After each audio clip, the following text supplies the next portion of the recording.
അല്ലൂസിന് കൊടുക്കാൻ വേണ്ടി ഒരു ബിരിയാണി മേടിച്ചതാ. ബിരിയാണിയും ചായയും കൂടെ ഷീജ അങ്ങ് കഴിക്കുകയാണ്. പാവ അല്ലൂസ്. എന്താ ബിരിയാണി വേണ്ടേ അല്ലൂസേ? മസാല അവൻ കഴിക്കത്തൊന്നുമില്ല. അപ്പോഴത്തന്നെ വേസ്റ്റ് ആക്കണ്ടല്ലോ, പൈസ കൊടുത്ത് മേടിക്കുന്നതല്ലേ. അതെ അതെ. നമ്മളെ വേസ്റ്റ് ബാഗ് ഇവിടെ എടുത്ത് വേസ്റ്റ് ബാഗ്സ് ഇവിടെ ഉള്ളിടത്തോളം കാലം വേസ്റ്റ് ആവത്തില്ല. ഫുഡ് വേസ്റ്റ് ആക്കാൻ പാടില്ല കേട്ടോ. അതെ.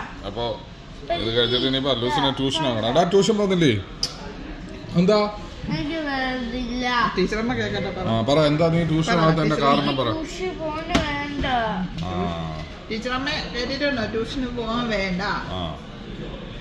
അല്ലൂസ് ബാഡ് ബോയ് ആണെന്നാ പറയുന്നത്. ട്യൂഷന് പോയാൽ ഗുഡ് ബോയ് ആവും. ഗുഡ് ബോയ് ആണോ ബാഡ് ബോയ് ആണോ? ബിരിയാണിയുടെ ചായ കൊടുക്കുന്ന ടേസ്റ്റ് ഉണ്ട്. സുലൈമാനിയാ സൂപ്പർ ഒന്നും കൂടെ. ഇത് നല്ല കടുപ്പത്തിൽ അടിച്ച ചായ. അതെ, വൈകിട്ടൊരു ചായ കുടിക്കുന്ന സ്പെഷ്യൽ വൈബ് കിട്ടും. വൈകിട്ടത്തെ ഒരു ചായ സൂപ്പർ ആട്ടോ. Have a cup of tea. Tea with milk and no sugar. Sugar maximum ഒഴിവാക്കുക, എന്നിട്ട് ചോക്ലേറ്റ് മേടിച്ചിരുന്നു. അതാണ് ഞങ്ങളുടെ ഒരു സ്റ്റൈല്. ഏത്